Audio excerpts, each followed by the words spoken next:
Peace. Welcome back to the Hip Hop Heroes Podcast, episode 13. We decided we're going to do something a little different this time around.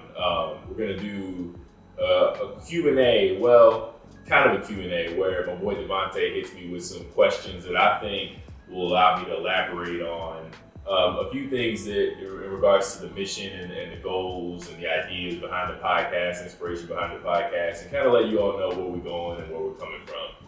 In addition to that, after we post the video in the comments below, feel free to let us know what it is with any questions you guys might have, anything you're interested in, anything you might want to see going forward, and we'll get back to you in the comments. This is for us to really kind of build and get to know each other a little bit better moving forward. So episode 13, let's get to it.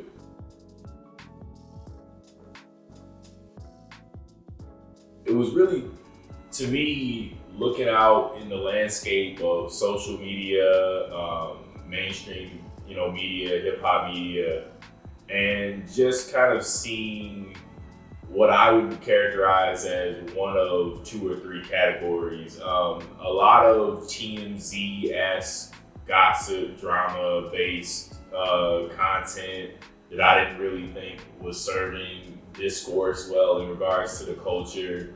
A lot of numbers, based platforms, not a lot, but a few, and ones that, weren't exactly seemingly, I don't know, for lack of a better phrase, culturally or historically informed. Not to say that, I'm a know-it-all or anything. It's just, I think that, those of us that really, have always grown up on hip hop culture. I see a lot of people online sometimes say, or sometimes even just fan discussions, again, no judgments, everybody has their entry into the genre and the culture, but I see some people say like, oh yeah, like I got into hip hop, when Astroworld dropped, or, when Tape, for example, we got a lot of new people into hip hop with the beef last year, the big Drake Kendrick battle. Every year new hip hop has new converts, and whether it's due to age, whether it's due to region, whether what have you, everybody has their entry points. But I just think when it comes to the media, it should be led by people that really live this culture, as their whole life, and really love this culture, and have a historically informed, culturally informed opinion, and to the best of their ability with ingratiating others and teaching if necessary, learning along the way, of course, but teaching if necessary, with that in mind. So that's kind of what was part of the inspiration. I'm just like, I saw a lot of this stuff out in the landscape, and I'm like, man,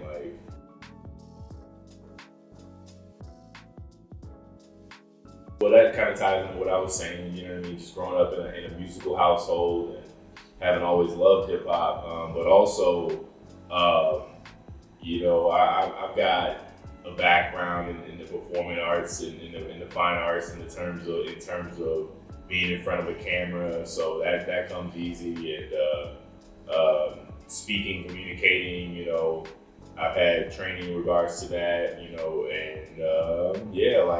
really just being able to build with people and break things down in a nuanced way, I think is one of my fortes. That would be probably the gist of it, as far as what prepared me, and everything else we're learning as we go.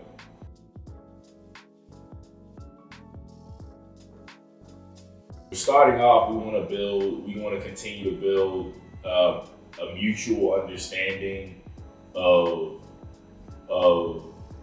how we view the pantheon of legends. I want everybody, that follows us to understand how much we appreciate the breadth of the classic canon and the legendary pantheon of hip hop, because there's a lot of, and this kind of ties into the earlier point about some of the other point of views I see, which you get a lot of division. You get a lot of people entrenched into their fan bases and their camps.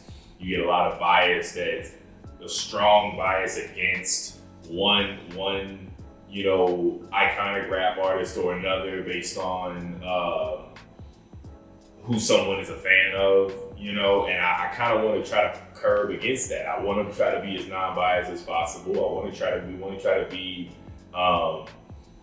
in coming from points of views that are informed by each pillar's accomplishments and contributions to the culture. You know what I mean? So going back and pouring over the research if necessary, going back and pouring over catalogs, if necessary, to make sure that not only are we able to talk about them with the most complete understanding, but our listeners and viewers are able to understand that we really love, we're here for the whole gambit for as far as the pantheon of legends and the classic canon of rap albums, and the historical moments that we've experienced together as a hip hop culture, so that's part of the foundation to say as far as our goals. So we're going to be speaking a lot about key figures, key moments, key albums. But then going forward, we're also going to eventually break into how things are connected, continuity, subgenres. We want to talk about like how certain subgenres and microgenres developed. First of all, acknowledging the fact that there are subgenres and microgenres in hip hop, and not everything is in the same category as everything else, because that gets a lot of people confused a lot of times, in my opinion, in my experience. And understanding like who started what, or if we can clarify, if possible, like who contributed, who pioneered, each of these lanes that people say, but as I would describe, subgenres or microgenres. That's going to be another priority as far as videos going forward. And then eventually how things connect into the broader world ecosystem of social, cultural, political landscapes, and how things are informed in terms of just life in general into hip hop culture, going back to the 70s and 80s in the context of what hip hop was birthed out of. We're gonna get into all that eventually, and then we're also willing to take recommendations, and as things drop in the current, in the present. We'll do album reviews, we'll do breakdowns, as we did with the Joey versus the West video. Check that out if you haven't. We'll respond to current events as well, but it's also it's a lot about unpacking the past and the context, just to really get everybody on the same page as much as possible, and it's fun. So yeah. Inspirations. My inspirations, just to keep it transparent, this is, I want this to be, a Black-owned pop platform. I want this to be a culturally centric platform, and we're not going to shy away from the fact that hip hop is Black culture. We're not going to shy away from the fact that we really, are coming from this from a point of view of where hip hop started. And in that regard, a lot of my inspirations are from that cloth, so, the creators and the builders in Black culture, particularly in the realm of the creative and entertainment world, from Spike Lee to, any of the great, music legends that we've seen pioneered. My biggest inspiration is The Rock. As far as Rockefeller, and I want us to do many things. Speaking, also tying back to goals. Not only do we have those foundations that I laid out before, but I want us to be unlimited in time eventually about what we can do. So, we're gonna break into, films, we're gonna break into, short films, we're gonna break into documentaries, we're gonna break into a lot of different things, and multiple different outlets. So just like the greats before, you know what I mean, were unlimited. You know, I wanted it to be as broad as possible in time. This is just the beginning. So yeah, you know, that's gonna be that's the long-term goal.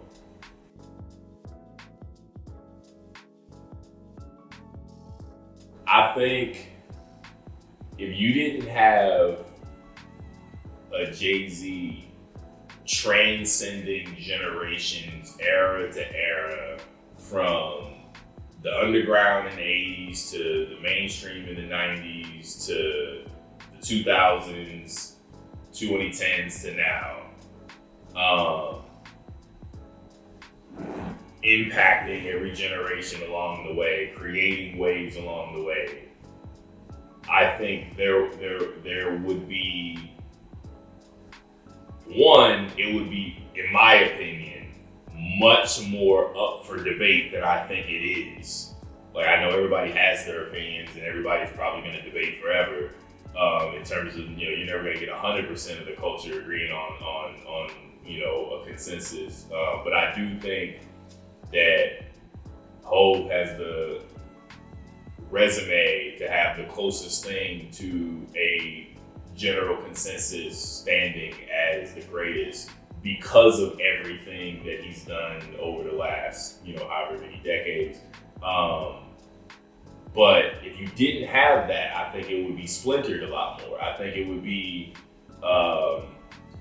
you'd have to talk about Big having what I would argue to be the best double disc in hip hop, you know, arguably the best debut album. You have Nas with Illmatic as another arguably the best debut album in the genre.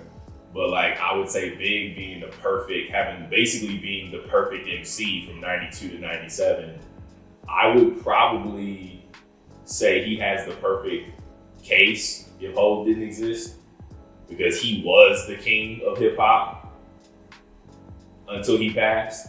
That was the consensus historically, you know, is you know, he was on top. He checked every box on top. You know, you know, you have other people that checked some of the boxes. Like I said, Nas has Illmatic to compare to Big's Ready to Die. But in terms of quality, but he didn't have the stardom and the club and the streets and the everything like Big had. You know, the ladies, the guys, like Big checked every box in terms of broad cultural appeal, with the technical skill, with the storytelling. So Ready to Die, I would argue, checked the most boxes in '94 in comparison to, say, like, not only Nas, but Rakim before him, Paid in Full being another classic debut album. And I know I'm dwelling on the East Coast, but then you also have, you know, you have West Coast debut classics as well, with like Snoop with Doggy Style and The Chronic with Dre. But again, you know, I think Big checks more boxes than Snoop, you know what I mean, technically. And then, of course, having the debut album, the second album, with Life After Death being just a perfect 27-song project. So I'm probably leaning Big, still being the greatest, still being the king, because that's what he was before Hov, you know what I mean? So it would still be Big. Yeah, I would say if Hov, you know, it wasn't Hov, you know what I mean? Like, if Hov didn't exist, it would still be Big. Yeah. Who is your current big three based off activity? Current big three based off activity. So I'm assuming we're not counting the original big three of Drake, Kendrick, and Cole. We're like, I post them. Like, we're saying like current, like who are the current big three? 2020s, 20 current generation.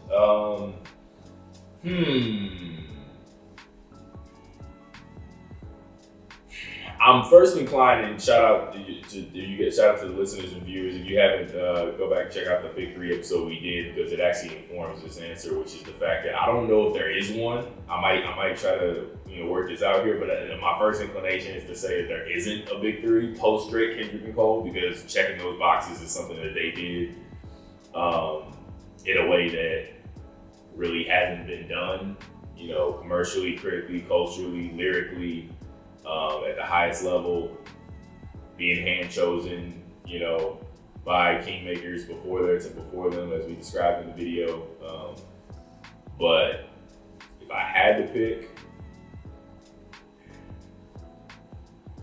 man, that's really tough, because being a big three, one, big implies mainstream, implies stardom, which a lot of people leave out. Sometimes they be like, yo, why isn't Joey Badass in the big three? Why is it, I think Earl should replace Cole, and so and so. It's like, yo, like, these guys are underground or alternative hip hop, not necessarily, they're not superstars, they're not household names, you know, they're dope. But big, you know, big implies being on top of the game, success-wise, commercially, that is. So, and we haven't had many superstars, many stars. I'm gonna say like 2018-ish to now. You're talking about a different subgenre and lane at this point, because things became less lyrically, technically competitive in the mainstream post the blog era. So I'm gonna say the criteria is slightly different, but Lil Uzi Vert, because he's been a leading hip hop artist, at least since Lil Uzi Vert versus the World 1, if not Love is Rage 1. Cardi, not as big as Uzi, but very prominent. He's very influential. OBM, that label, has got mad Cardi offspring, and beyond. Yeah, Playboy Cardi, Lil Uzi Vert. And this isn't, I don't know if this is like objectively solidified. This is probably just the best I can come up with off the top of my head, but Lil Uzi Vert, Cardi. I'm leaning Gunna. YSL has been a prominent movement, and Gunna, I think, is the most prolific in terms of quantity and quality. I know Lil Baby is a star and he has a lot of fans. I think Gunna's catalog is better. I think he drops more and better projects. No disrespect to Lil Baby. Yeah, I'm thinking Gunna. Uzi, Cardi, Gunna.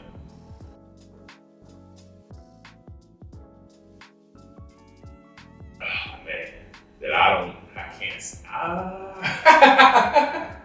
Logic. Yeah, you knew that one. Yeah, Logic.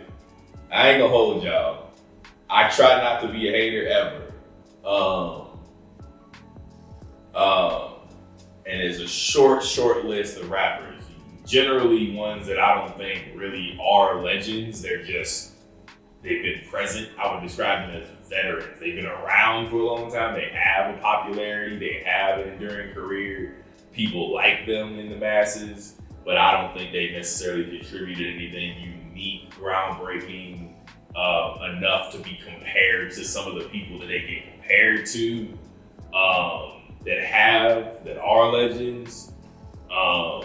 And those tend to be the rappers that I push back against when people have conversations, and I'm like, yo, like, I don't see it. Like, and you know, as an example, Logic would be one of them. When people try to bring up Logic in, like, you know, top 10, top 5 of his generation conversations, or anywhere near, you know, his contemporaries like a Joey, Earl, or let alone Drake, Kendrick, or Cole, I'm just like, please miss me with that stuff, bro. Like, cause, you know, he's, you know, I don't see it. I think at his best, he's average to good.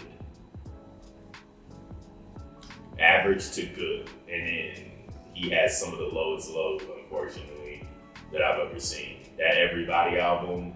And that's the other thing too. we're gonna prioritize trying to show love and celebrate. Again, it's easy to celebrate the ones that are easier to celebrate the ones that are legendary because they've given us so much to celebrate. But we're also gonna try to celebrate people that aren't necessarily everybody considers legends. There's a lot of up and coming artists that are fire.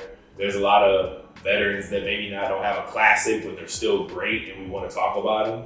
But we're also gonna be honest. I'm also gonna be honest about what I think of people that maybe aren't that good for the genre and maybe haven't contributed anything that's forward moving in terms of like great art or positive or progress or influence that's moving things forward. And yeah, that I think Logic shields. I think he shields his the holes in his resume with like this brand or image of like perceived positivity. Like he likes to describe like he's the peace, happiness, and positivity guy. I know he's famous for the "Don't Kill Yourself" suicide song and things like that, or the suicide hotline song. But that album was borderline offensive to me. Like it was like the All Lives Matter rap album. Like it was like in the midst of 2017 and between the mid 2010s being this era, this time of concentrated social justice movements. You had the Black Lives Matter movement, on the ever rise, and Kendrick had just dropped, not just, but a couple years before, To Pimp a Butterfly. You had a lot of really pro-black albums coming out and like anti-racism messages and anti bigotry messages, anti things of that nature in hip hop, because that's what hip hop tends to do in times of great socio-political upheaval. Is it answers the feelings of the culture and the feelings of the people that are experiencing these things. And Logic kind of came out and was like, hey guys, how about both sides just kind of get along? And everybody, it's like, how come, it's like we have to talk about race so much, and I'm white and I'm black and I'm on both sides, and I'm just like, it's not, bro, there's no two sides when it comes, there's no both sides when it comes to being against systemic racism and things of that nature. Again, it's another thing we're not gonna shy away from that type of stuff either. Hip hop is innately political. Hip hop is innately cultural. It was born out of conditions of systemic oppression and hardship. And it was contributed to by Black and brown people undergoing these conditions. And, to come out and be like, oh, well, we should just, pretend like both sides are equal and make a bunch of false equivalencies to kind of let everybody off the hook because I don't want to pick a side in this, politically charged climate at that time and or today and, forever since the history of this country. It's weak to me. So on a message level, I thought that was an L. The rapping wasn't great in terms of technical and just skill, and then the music is kind of average to me. So it's like I'm like, that's my big issue with Logic is largely from that album, and then there's others too that I think are weak, but that was the main point where I was like, yeah, get this guy out of here, bro. Everybody was not it.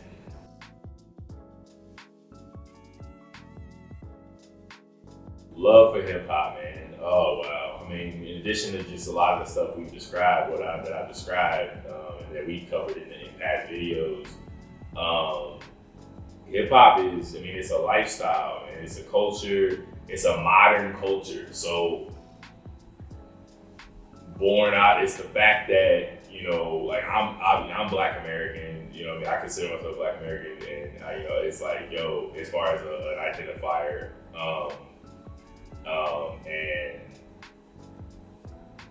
it's something that was created from Black culture in America. So it's like, and it has its multiple links to the past and its influence, and going all the way back to the throughout the diaspora and to the continent, as Black people throughout the world do. But it was something uniquely born in New York City, and it represents a lot of aspects of society and life, and it can be a window into things that are going on, how people are feeling. It's famously been called the CNN of the ghetto or the CNN of the hood, I think by Chuck D. Feel free to correct me in the comments if I misquoted. Legendary Chuck D, Public Enemy.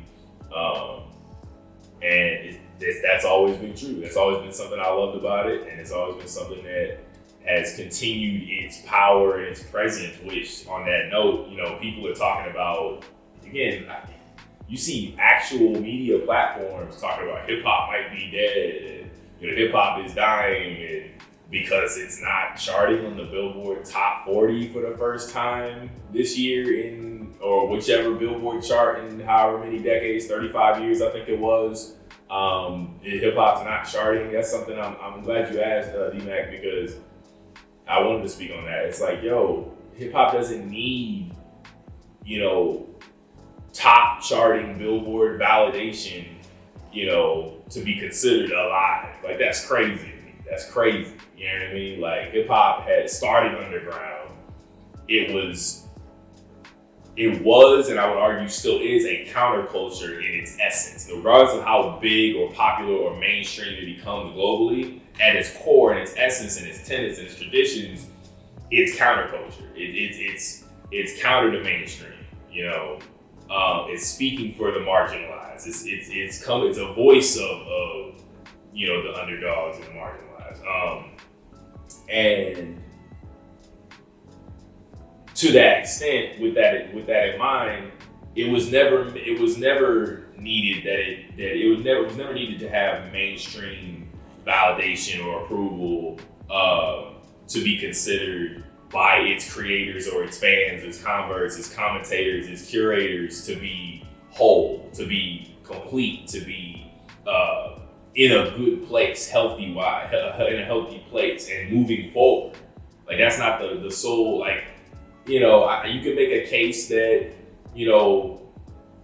some mainstream accolades or acceptance or pop or celebration, whether it's Billboard or the Grammys or whichever platform, you can make a case that those things have some value and have a relationship with hip hop, and it certainly helps individual artists. Like, artists are gonna want to, because this also ties into the Grammy conversation, not to be long-winded, but it helps individuals to top the Billboard chart or to win a Grammy. It helps artists' careers. So there's an invested interest from a personal and individual level to have those things be considered an achievement, because industry success informs someone's ability to, charge more for an appearance, or it warrants more critical acclaim and prestige in the landscape of media, to where they can get more eyes on their work and get their message further, and things of that nature have value. So I understand their role, but that was never the ultimate goal of hip hop, or the need or the determining factor of whether or not it was healthy or alive or growing or moving in a good place. So that's something I definitely wanted to speak on. If the Grammys can continue to get better and represent hip hop in a better way in their categories, or Billboard charts are reflecting some of the best hip hop that's coming out, cool. But if it's not, who cares?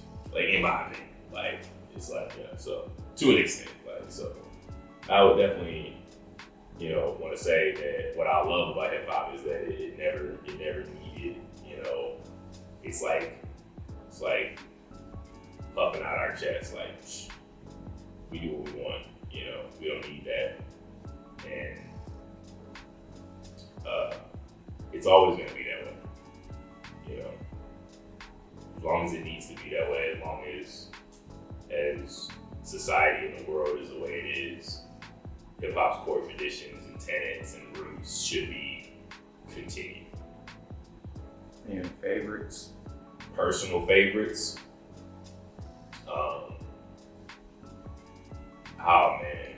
So I don't have a list anymore because I just love so many rappers. Obviously, my one singular favorite is Hov. Just self-explanatory.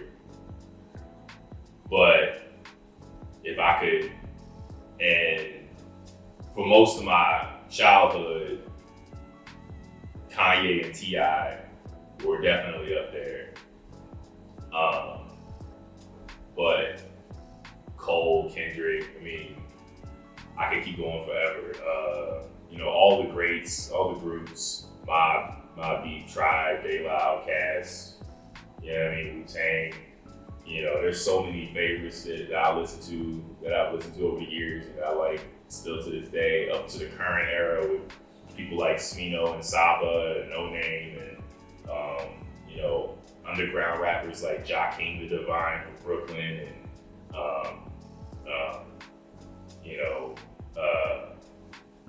it's just there's a lot. I'm listening to Ransom right now. Always listening to Makami. Yeah, there's a lot. Rhapsody.